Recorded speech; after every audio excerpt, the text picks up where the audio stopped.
Shalom. Salam sejahtera buat kita semua. Puji Tuhan, pagi hari ini kita kembali datang bersekutu, berhimpun, memuliakan nama Tuhan, mendengarkan kebenaran firman Tuhan. Pagi hari ini kita masih berada pada tema minggu yang lalu dan 2 minggu yang lalu, dari timur memancar kebenaran Allah. Sudah berada pada bagian ketiga, dan biarlah bagian ketiga ini boleh menjadi bagian yang terakhir untuk menjadi pedoman di dalam kehidupan kita. Bagaimana kita melihat rencana Allah yang indah dan mulia, baik bagi negeri kita, baik bagi kota kita, dan bagi pribadi kita yang terpanggil di dalam kebenarannya. Masih kita akan membaca firman Tuhan di dalam Matius pasalnya yang ke-24, ayatnya yang ke-27. Kita berdiri menghormati pembacaan firman Tuhan.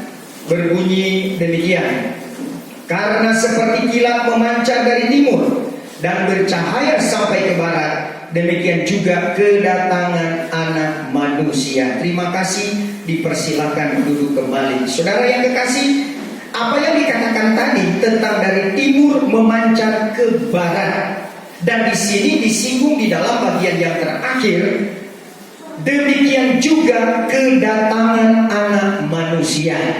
Ini adalah bagian-bagian puncak ketika hari dan waktunya itu sampai kepada kedatangan Anak Manusia. Rencana Allah menyelamatkan manusia dari zaman datang kepada zaman yang disebut dengan minggu ketebusan, sampai kepada rencana Allah pada gereja akhir zaman yang disebut dengan dari timur memancar kebenaran Allah. Itu periodenya yang akan sampai kepada hari kedatangan Tuhan.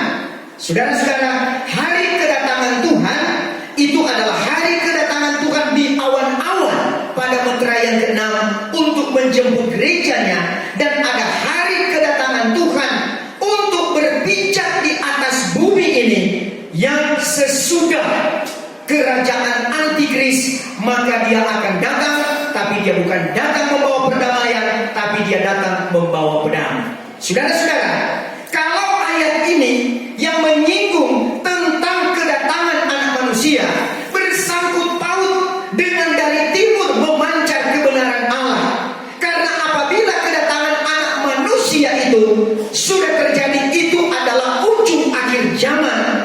Tetapi Tuhan masih menginginkan agar supaya gereja Tuhan ada pemulihan. Orang lebih banyak bertobat datang kepada Tuhan.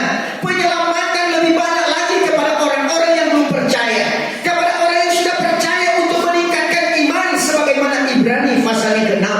Langsungkan kepada kesempurnaan.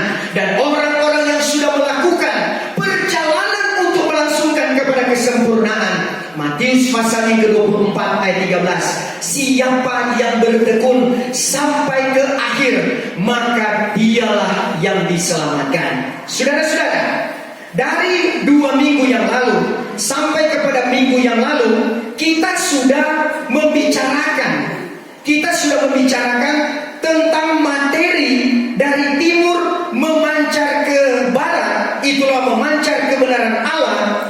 Bagaimana dari abad datang kepada abad, kaki Dian mulai dari Yerusalem, kemudian dia berada di Yerusalem atau di Asia Kecil, kemudian dia berjalan, kemudian sampai kepada Eropa Barat, kemudian dia sampai kepada Amerika, sehingga orang-orang yang berasal dari sana itu boleh mendapatkan kepercayaan, baik dalam pemberitaan, kuasa yang luar biasa dinyatakan. Tetapi di abad yang ke-20, maka Tuhan memindahkan kaki Dian itu ke Asia. Itulah Asia Tenggara. Di sana ada Indonesia.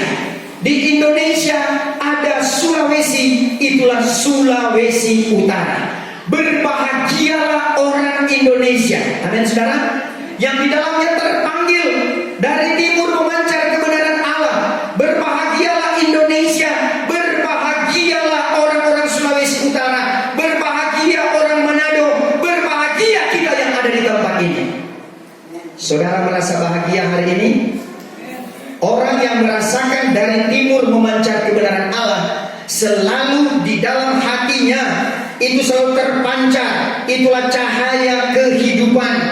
Dia akan pantang menyerah, dia akan pantang mundur, walaupun tantangan bertubi-tubi, walaupun beban dan problem mungkin berlapis-lapis, akan tetapi firman Tuhan selalu menjadi jaminan dalam kehidupan kita.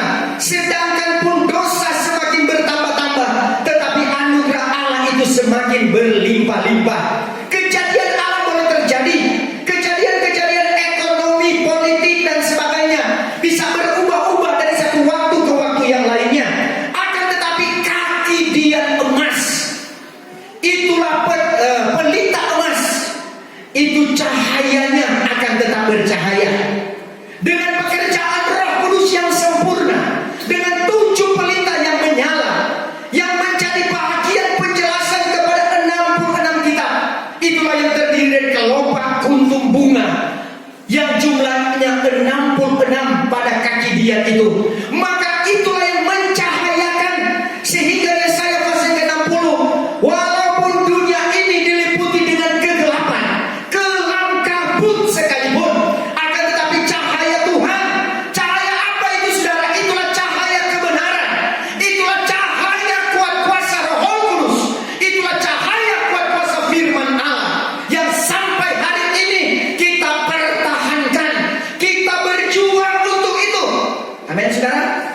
Tetap mau memperjuangkan, baik di tempat ini, saudara berada di pelosok manapun, yang sudah merasakan, Ibrani 6 katakan, yang sudah merasakan tentang anugerah dari tempat yang maha tinggi, yang memberikan kepada kita pembukaan rahasia, yang dikatakan dengan rahasia kuat kuasa zaman yang akan datang. Ibrani pasal yang ke-6, di situ dinyatakan bagi gereja Tuhan yang sudah beranjak kepada kedewasaan rohani. Kalau kita dibawa sampai kepada dewasa rohani, bukankah kelimpahan itu adalah anugerah berkatnya bagi setiap kehidupan saya dan saudara? Dia memberikan kepada kita materi sorga. Minggu yang lalu telah dibahas tentang materi-materi yang telah diberikan. Kalau pada waktu Yahya Pembaptis mendapat materi dari sorga sebelum pekerjaan Tuhan Yesus Kristus dinyatakan, maka didahului oleh pelayanan dari Yahya Pembaptis. Tuhan memberikan materi kepadanya. Ketika selesainya Yahya Pembaptis dan Tuhan Yesus Kristus, maka ada 12 murid gereja yang pertama. 12 murid gereja yang pertama yang mempraktikkan dalam kisah para rasul sampai Rum, Korintus, Galatia, Efesus dan seterusnya. Maka materinya adalah 4 Injil diberikan oleh Tuhan Yesus Kristus, disebut dengan pewahyuan firman. Tetapi kita di ujung akhir zaman ini, pewahyuan firman Alkitab itu sudah ada, lengkap, tidak pernah kurang. Dari Kejadian sampai Wahyu, adapun tiap-tiap kitab yang diwahyukan Allah kepada kita berfaedah bagi pelajaran, dari hal menyatakan yang salah, dari hal memperbaiki yang rusak, dan menunjukkan jalan yang benar, supaya kita terlengkap dengan segala perbuatan yang baik. Itu kata firman Tuhan. Saya dan saudara diperlengkapi oleh Tuhan dengan ilmu pengetahuan yang mempelajari tentang sorga. Bukan teologi yang asalnya daripada dunia ini, tetapi asalnya daripada Galati 1 ayat yang ke-11-12. Itulah wahyu daripada Tuhan. Kita sangat bersyukur karena lewat wahyu ini, pewahyuan ini, maka ada banyak, itulah saluran-saluran yang terbuka dari kerajaan sorga, memberitahukan kepada kita bahkan perkara-perkara yang tersulit sekalipun.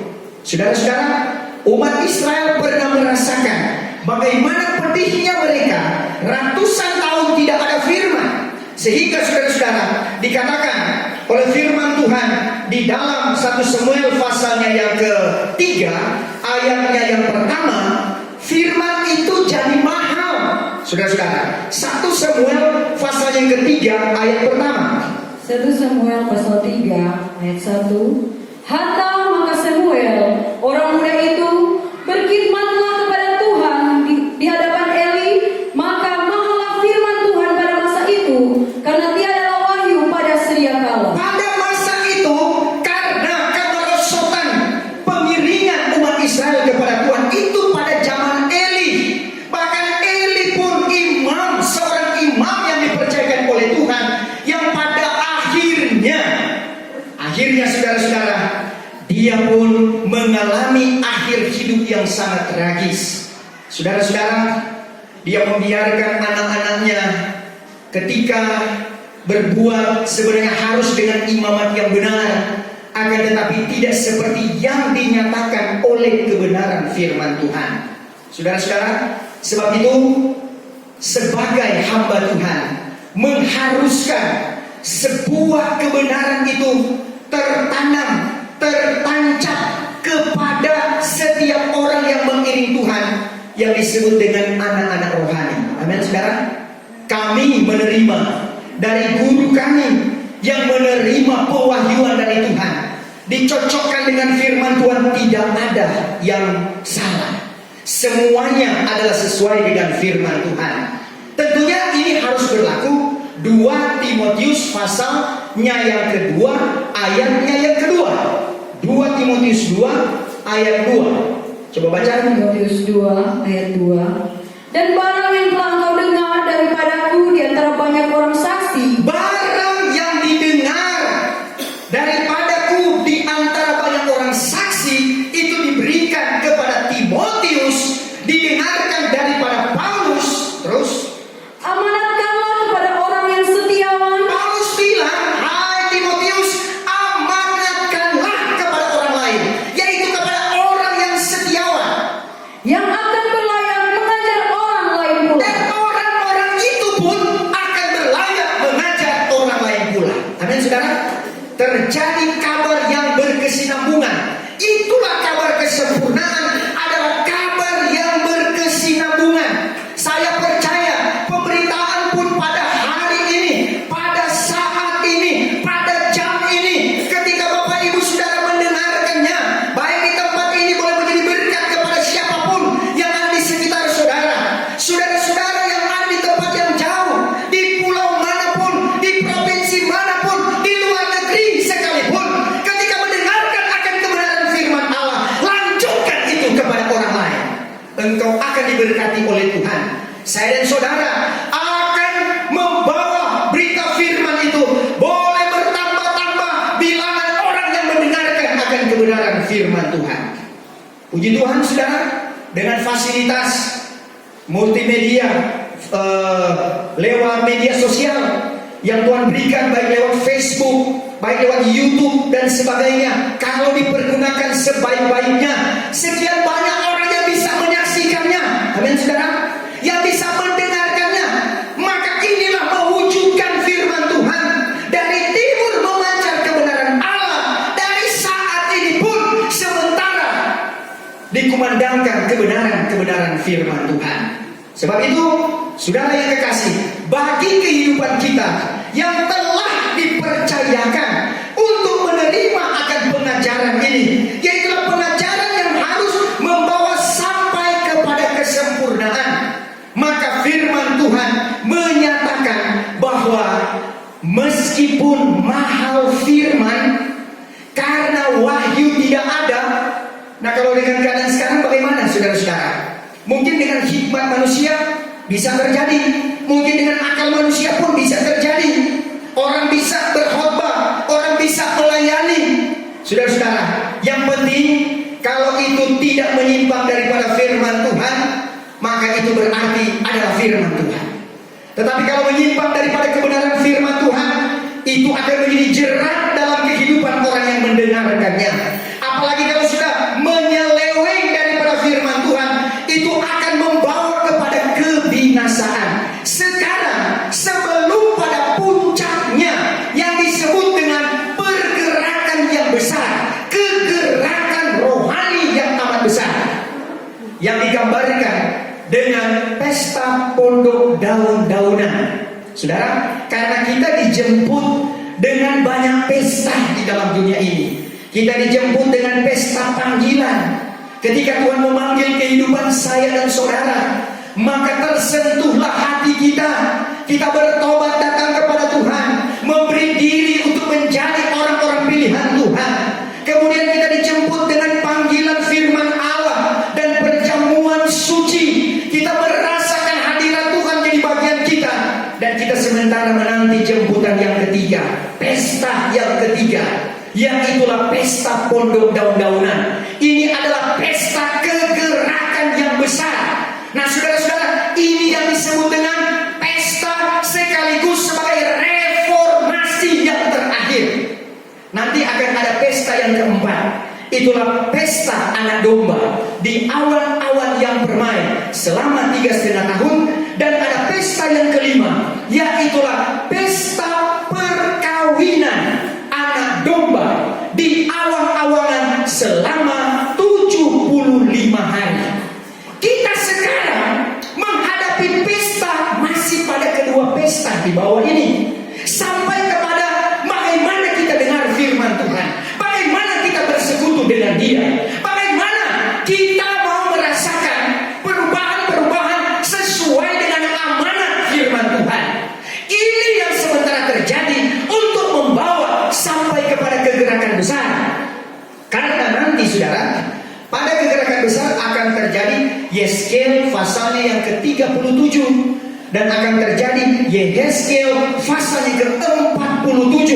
Saudara-saudara, tapi sekarang ini kita melihat bahwa apa yang Tuhan buat lewat itulah kegerakan rohani, lewat kabar kesempurnaan, walaupun masih pada skup-skup yang kecil, tetapi saudara, Tuhan telah memulai untuk semuanya. Dari gereja hujan awal berlanjut kepada gereja hujan akhir. Meskipun grafiknya itu dari gereja hujan awal itu dia sempat menurun semenjak berakhirnya masa kerasulan. Kurang lebih tahun 100 meninggalnya rasul yang terakhir, itulah Rasul Yahya. Kemudian saudara-saudara, pohon iman yang sudah begitu subur, yang menuju kepada keselamatan sudah sampai kepada tingkat yang ketujuh, yaitu beroleh kesempurnaan, diberitakan berita yang sempurna. Tetapi ketika berakhirnya masa kerasulan, maka datanglah serigala-serigala yang ganas. Itu seperti Paulus katakan dalam Kisah Rasul, bahwa sepeninggalnya aku kelak masuk di antara kamu serigala-serigala yang ganas, yang tiada menyayangkan akan kawan domba itu. Mulai dipotong-potong pohon kehidupan itu, akhirnya tinggal tunggul. Dia menurun dan menurun. Saudara, sampai kepada masa raja-raja, kaisar-kaisar yang tidak takut akan Tuhan. Orang Kristen dibakar, orang Kristen dibunuh, terjadi pembunuhan massal. Saudara-saudara, bukan cuma ratusan yang meninggal karena dia itu adalah orang mau percaya kepada Tuhan, tetapi ada ribuan, ada jutaan. Saudara-saudara, kita bersyukur kita hidup di zaman sekarang. Kalau kita berada pun di zaman dulu seperti itu, mungkin kita salah satu bagian orang yang mungkin masuk kepada kamp konsentrasi, saudara, kemudian diisi dengan gas beracun, ratusan orang satu kali mati, atau langsung ditembak, saudara-saudara, ya, buat barisan dari kiri ke kanan, langsung dipakai tembakan yang tidak henti-hentinya, semua langsung mati. Banyak yang seperti itu, apalagi dengan latar belakang kepercayaan.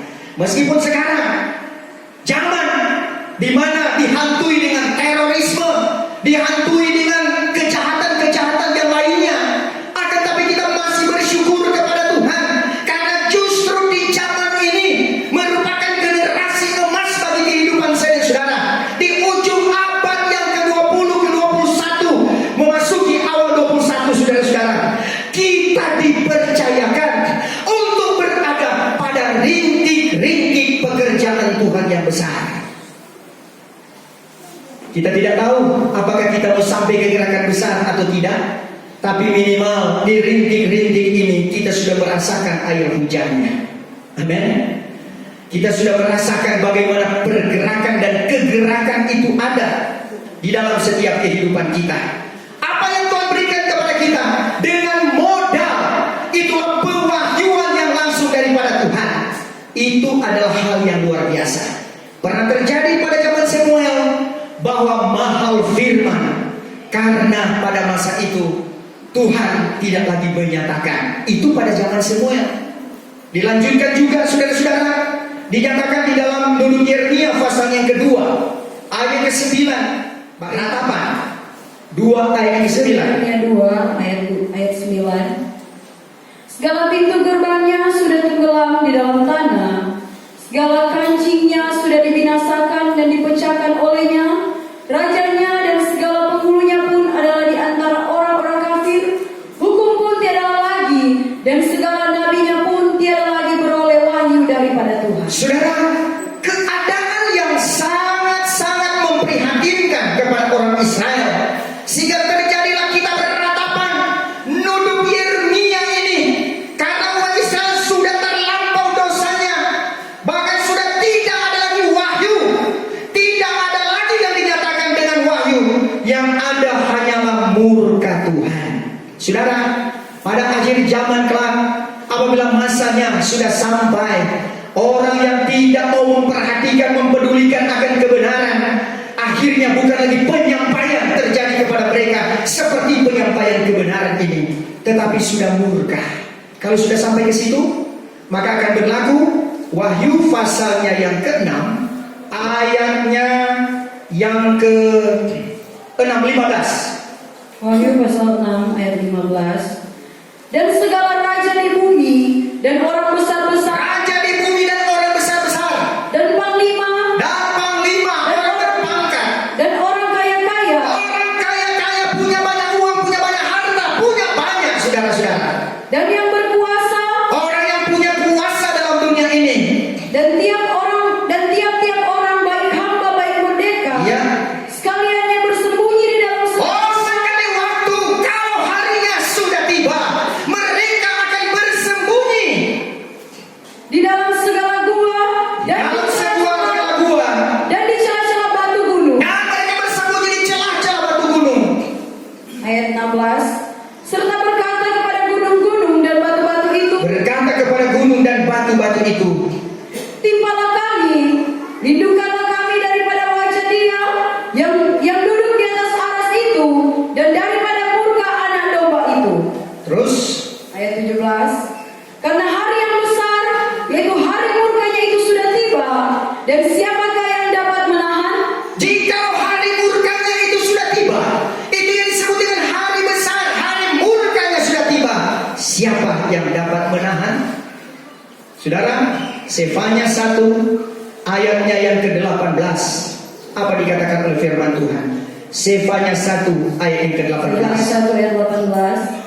Baik emasnya, baik peraknya, Baik emasnya, baik peraknya, tiada dapat meluputkan mereka itu tidak dapat meluputkan mereka itu pada hari kehangatan murka Tuhan, pada hari kehangatan murka Tuhan, melainkan oleh api gairahnya akan dimakan habis akan seluruh tanah ini, karena diadakannya kelak kesudahan, bahkan kesudahan yang segera pada segala orang penduduk tanah ini. dengan segeranya.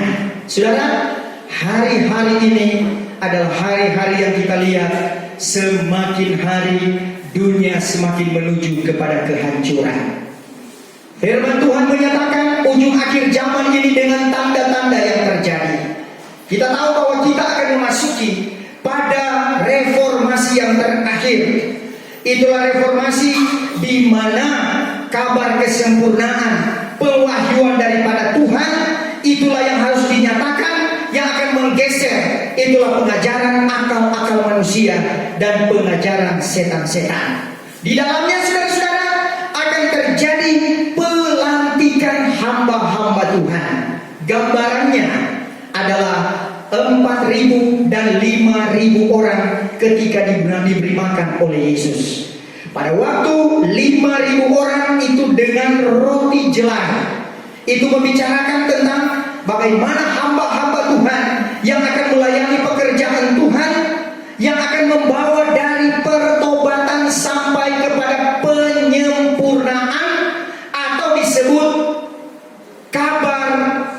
semi pengantin.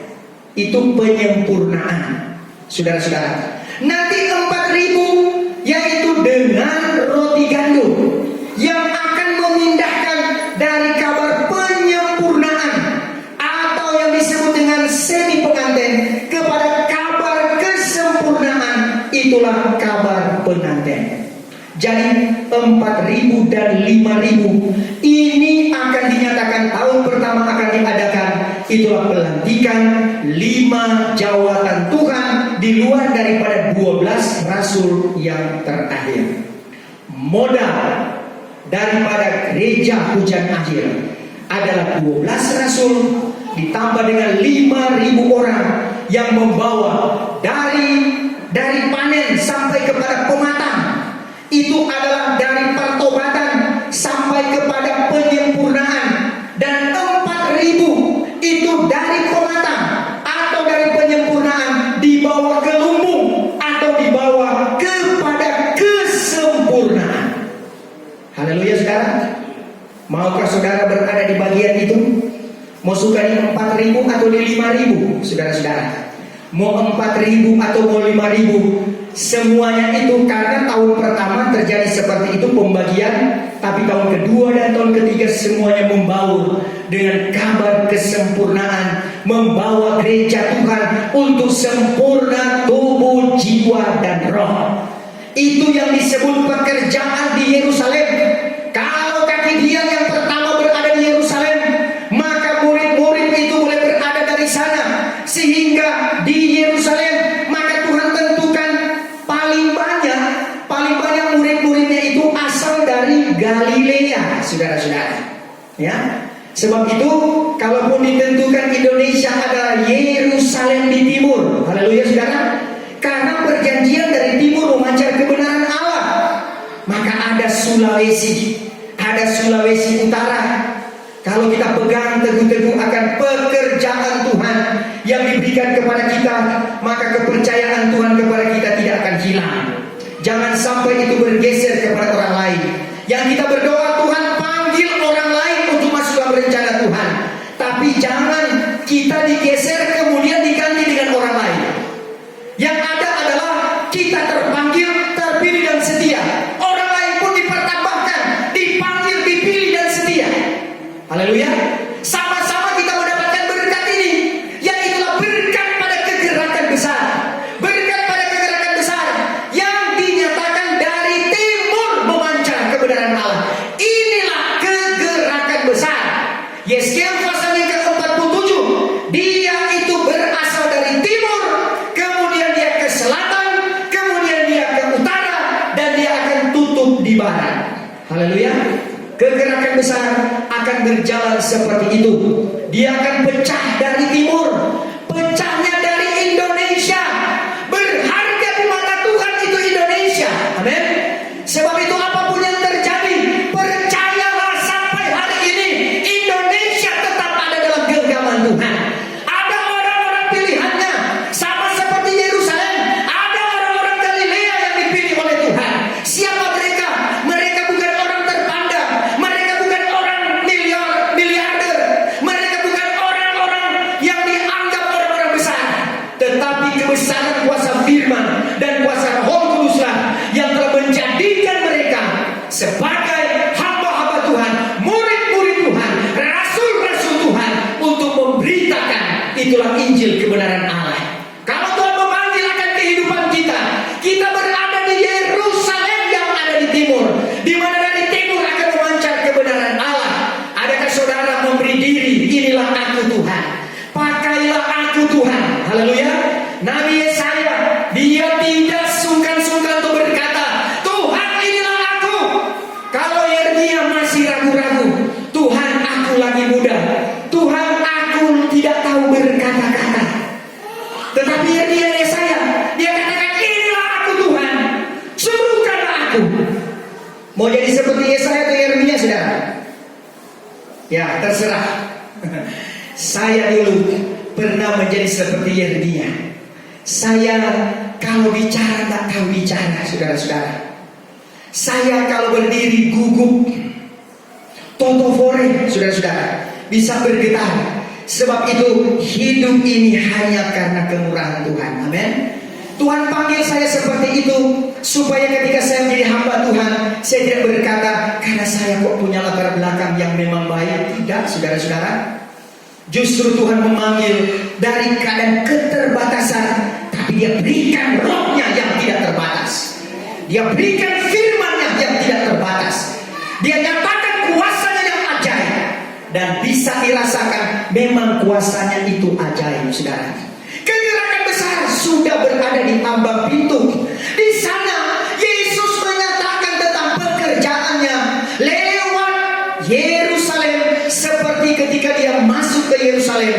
Di dalam Matius pasal ke-21, Dia menunggangi keledai muda. Haleluya, saudara.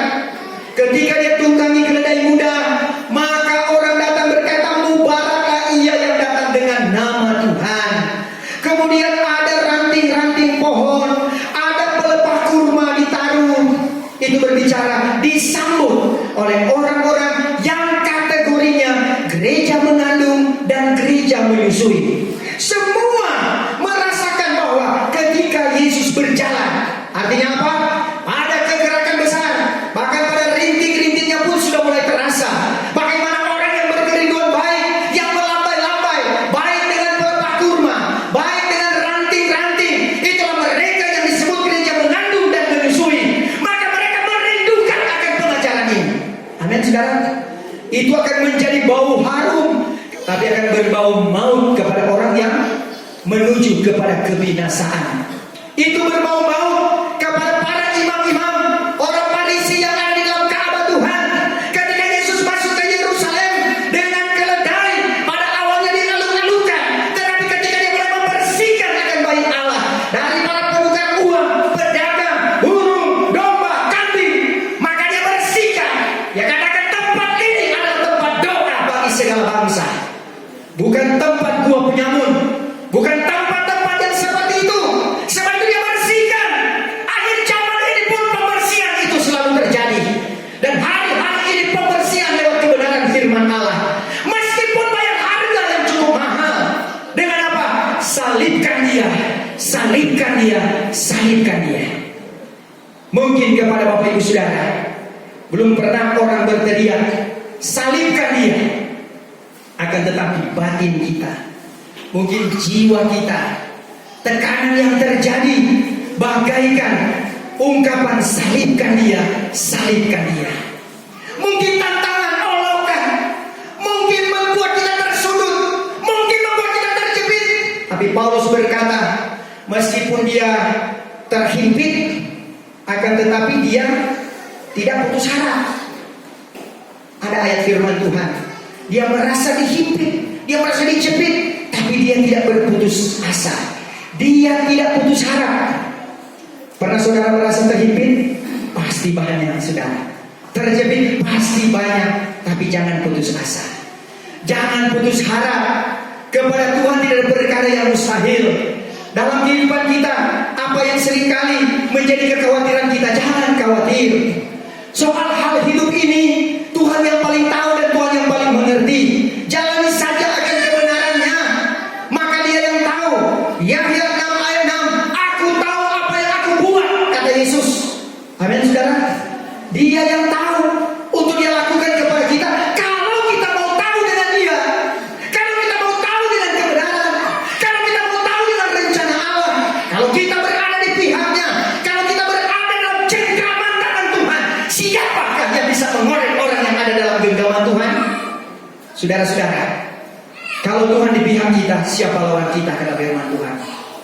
Kita bukan akan berperang seperti perlawanan tentara dengan tentara, dengan pedang yang terhunus, bahkan dengan senjata mungkin yang dipanggul dan sebagainya. Tetapi kita pergi berperang dengan menyebut kebenaran Tuhan, bahkan hanya kebenaran Tuhan.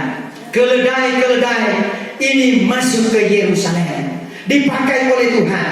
Keledai itu adalah keledai yang bodoh. Keledai itu adalah keledai yang punya pendengaran tajam.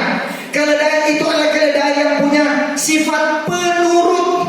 Dan keledai itu suka menanggung beban, menanggung kuk. Demikian kehidupan kita. Mau jadi keledai, saudara?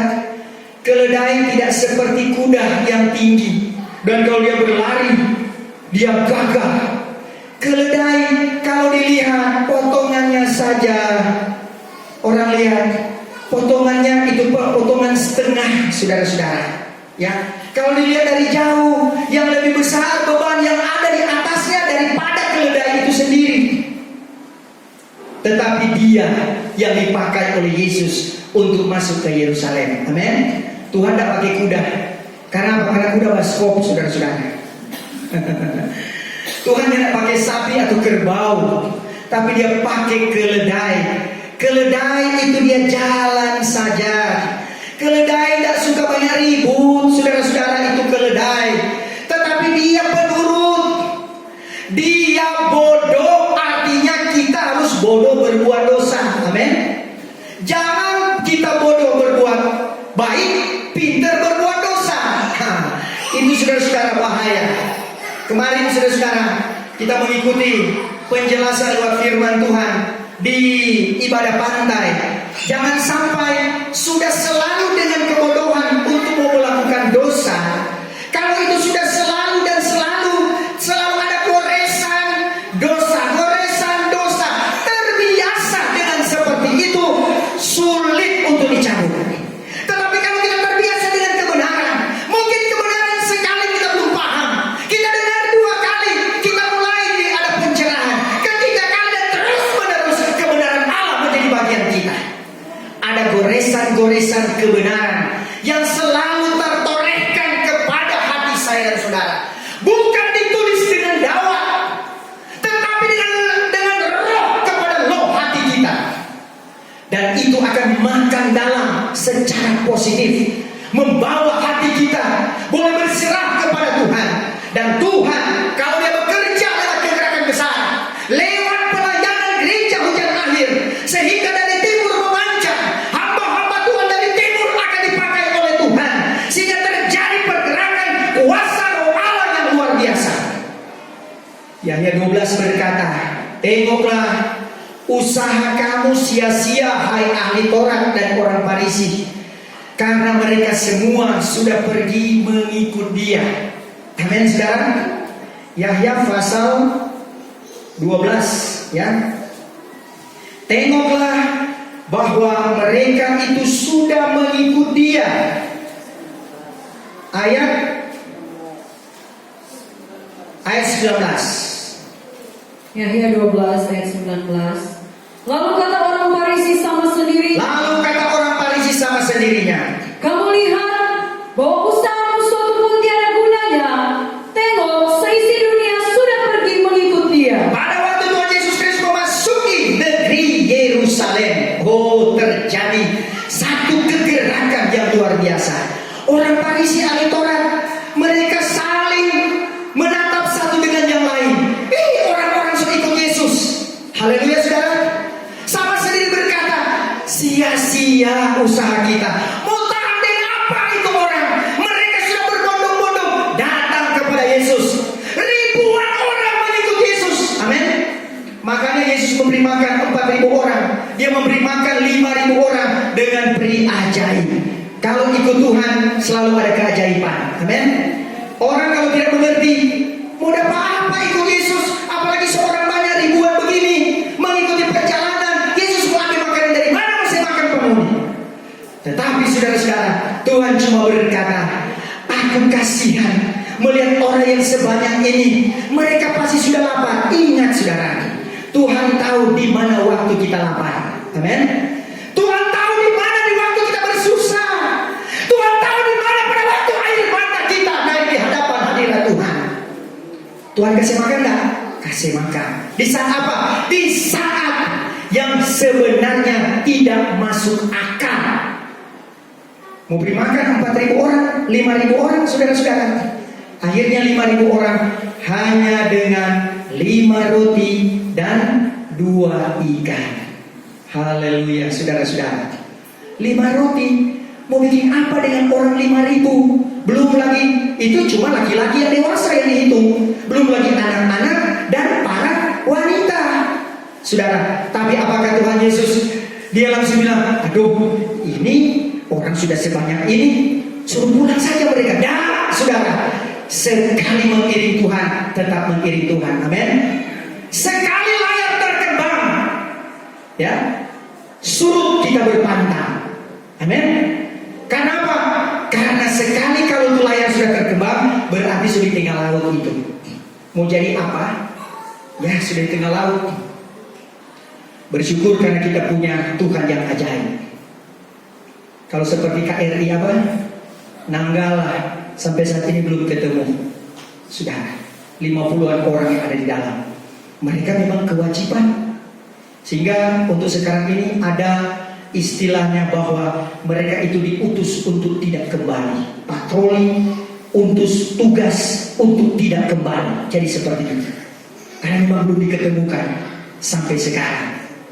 Itu mereka adalah perwira-perwira dunia.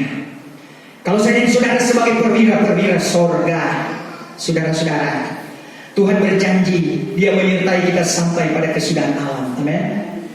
Apa yang kita lakukan, kita buat, semua ada dalam goresan tulisannya Tuhan.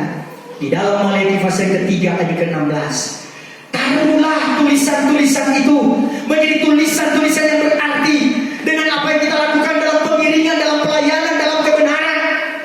Saudara-saudara, pekerjaan Tuhan nanti pada kegerakan besar, Dia memanggil sekian banyak orang untuk mengerjakan akan pekerjaan Tuhan, mujizat dan keajaiban, sehingga tengok seisi dunia sudah mengikut Dia.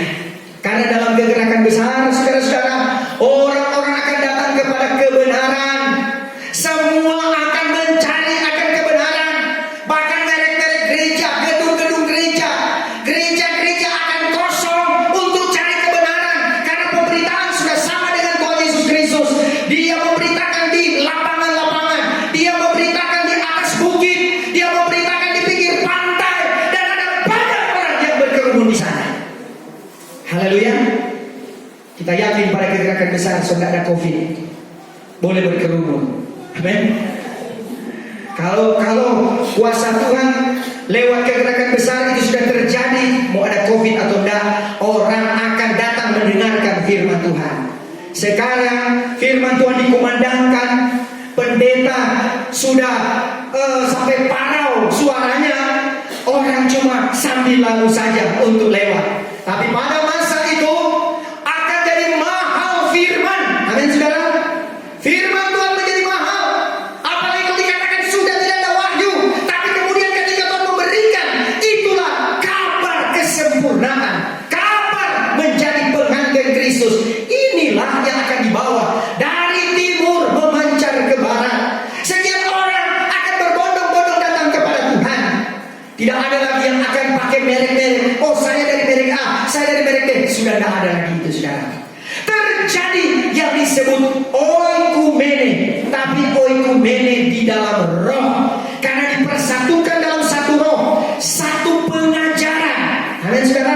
Satu Tuhan, satu iman, satu baptisan, sebagaimana Efesus pasalnya yang keempat, ayatnya yang kelima. Saudara-saudara, disatukan mewujudkan Yahya pasalnya ke-17. Tuhan menjadikan semuanya satu. Semua yang diserahkan oleh Bapa kepadanya.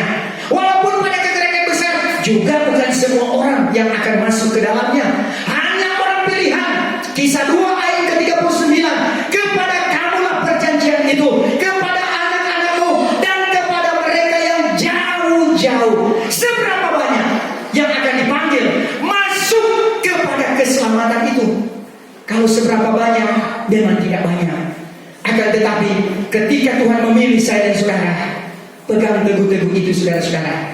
Dari timur memancar kebenaran Allah. Puncaknya adalah kegerakan besar.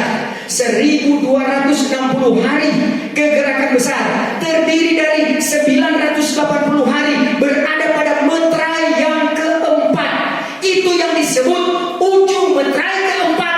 Terjadi kegerakan rohani yang luar biasa, sehingga perjalanan 4.000 dan 5.000 hamba-hamba Tuhan dalam 5 jawatan Tuhan akan berada di seluruh dunia. Orang berkata, bisakah itu terjadi ke 4 penjuru alam? Saudara-saudara, Paulus saja hanya seorang diri, cuma 2 tahun dia beritakan satu Asia bisa dengar firman Tuhan. Haleluya saudara. Apalagi kalau ada 4.000, ada 5.000 orang, maka pada masa itu akan ada peraipan dari dengan luar. Tiba-tiba sudah berada di Cina, dari Cina sudah di Rusia, dari Rusia sudah di Afrika Selatan. Tidak tahu dia mau berakhir di mana. Saudara mau ke mana? Saat itu tidak perlu lagi swab antigen, PCR, tidak perlu lagi. Tidak ada lagi Traveloka, tiket ke Dubai berapa? Tidak, saudara-saudara. Ada tiket kerajaan sorga. Roh Filipus akan terjadi ketika Tuhan meraihkan. Tetapi orang yang dipakai oleh Tuhan, amin. Saudara mau dipakai oleh Tuhan, haleluya. Pasiar kesana kemari, saudara. Tidak perlu pakai tiket, tapi belum sekarang. Kalau sekarang mesti pakai tiket. Tetapi pun pakai tiket, Tuhan kasih tiket. Haleluya. Hamba Tuhan yang melayani Tuhan sungguh-sungguh, Tuhan bisa bawa kemana-mana untuk beritakan firman Tuhan. Itu orang kepercayaan Tuhan. Mau diutus oleh Tuhan? Haleluya. Mau sekolah Alkitab? Tertawa saudara-saudara. Ya. Saya dan saudara ada kesempatan yang diberikan oleh Tuhan untuk mau mewartakan berita kebenaran firman Tuhan. Sebelum itulah kegerakan yang besar. Sekarang sudah rintik-rintiknya. Sebab itu Sulawesi Utara, saya sangat yakin sekali di dalam genggaman tangan Tuhan. Rencana Tuhan untuk kabar pengantin yang ada di Indonesia, yakinlah bahwa Tuhan punya acara yang indah. Dunia boleh bergoncang, tapi firman-Nya itu tetap teguh. Kuasa kebenaran tidak akan pernah tergoncangkan. Dia akan tetap berdiri pada tempatnya. Wahyu 12 ayat 1 dan 2. Perempuan itulah gereja Tuhan yang dewasa. Dia berdiri di atas bulan, artinya berdiri teguh atas kebenaran. Ada matahari, itulah Allah Bapa. Ada 12 bintang mahkota, itulah kuasa Roh Kudus. Bapa, Anak, dan Roh Kudus menyertai akan kehidupan kita. Kita berada pada satu panggilan sekarang ini untuk memasuki pada pekerjaan yang besar dan luar biasa. Sekarang ini pun kita sudah rasakan bahwa besarnya anugerah pemakaian, kebesaran Tuhan mempercayakan kita berada pada era sekarang ini dan berada pada pekerjaan ini. Jangan kita buang-buang waktu, tetapi percayakanlah diri kita sampai ketika kesempurnaan ada pada kegerakan besar. Maka hari yang ke-980 pada kegerakan besar terjadi pernikahan gereja Tuhan. Ketika terjadi pernikahan, maka masuk pada 280 hari meterai yang kelima. Itu adalah masa mengandung baik 144.000 anak darah yang akan melahirkan 144.000. Itulah anak laki-laki yang pada hari pertama pada pengangkatan gereja Tuhan, mereka akan disambar ke atas oleh 144.000 malaikat sorga. Mereka akan langsung jadi besar, dan mereka layak menjadi teruna-teruna yang gagah perkasa, yang akan melawan, yang akan berperang dengan naga besar itu, saudara-saudara. Setelah terjadi peperangan itu, maka naga itu akan kalah. Dia dicampakkan ke bumi. Setelah dia dicampakkan, berbarengan dengan itu, pada meterai yang ke-6 hari yang terakhir, maka terjadilah pengangkatan gereja Tuhan. Haleluya saudara. Diangkat kemana? Di awan-awan yang permai. 1260 hari di awan-awan. Maka seperti itu juga setan yang telah dicampakkan masuk ke zaman antikris juga sama. 1260 hari itu adalah kebinasaan di zaman antikris. Di atas sementara pesta anak domba 3,5 tahun, di bumi sementara penguasaan antikris 3,5 tahun. Mau pilih yang di atas atau yang di bumi? Di atas, jangan di bumi saudara. Kita harus ada di awan-awan, amin. Sedangkan cuma baku dapat di pinggir pantai, puji Tuhan, haleluya. Apalagi baku dapat di awan-awan. Baku cari dulu semua, ada enggak? Puji Tuhan, ada semua. Haleluya. 3,5 tahun kita akan terpelihara di sana. Kita akan berpesta dengan Dia. Tetapi yang di bumi, itulah yang dikatakan Amos pasal ke-8 ayat 11-12, bahwa orang akan beridar-idar mencari firman, tidak didapati lagi. Yang ada adalah penguasa antikris yang sudah dijelaskan pada waktu yang lalu. Diawali dengan 7 sangkakala dan ditutup dengan 7 bokor murka Allah dan sangkakala yang ke-7. Itu adalah bagian yang merana. Itu adalah bagian yang sengsara. Boleh selamat, tapi tebus dengan darah sendiri. Orang akan dicabik-cabik, orang akan disiksakan oleh antikris, orang akan dieret-eret, akan dikupas menjadi seperti Wahyu pasal yang ke-9 ayatnya yang ke-5 sampai seterusnya. Jangan membunuh manusia itu adalah perintah. Hanya bisa menyiksakan mereka itu selama 5 bulan lamanya. 150 hari orang cari mati tiada dapat. Pada waktu itu kematian itu tidak ada. Biarpun sudah dibuat seperti perkedel, tidak mau mati. 5 bulan saudara-saudara. Ya, diiris-iris, tidak mati. Cuma ada apa? Teriakan. Cuma ada siksaan. Tetapi kepada kita sudah melalui meterai yang ke-6 diangkat ke awan-awan. Haleluya. Saudara, ini semua adalah hal yang pasti. Firman Tuhan itu adalah ketetapan. Dari kitab Kejadian sampai seterusnya sudah banyak yang diwujudkan. Tinggal kita melewati dan kita akan melihat bagaimana hari depan kita. Apakah kita mau diangkat ke awan-awan ataukah bangkit pada kebangkitan yang pertama? Sama saja. Yang penting berada dalam Tuhan. Amin. Melakukan akan firman Tuhan. Sedikit waktu kita berada dalam dunia ini, tapi melakukan kebenaran Allah, itu akan memberikan kepada kita perjanjian untuk kekal selama-lamanya. Kalau Tuhan percayakan dari timur, persiapkanlah kehidupan kita. Ada cahaya dari timur memancar sampai ke barat.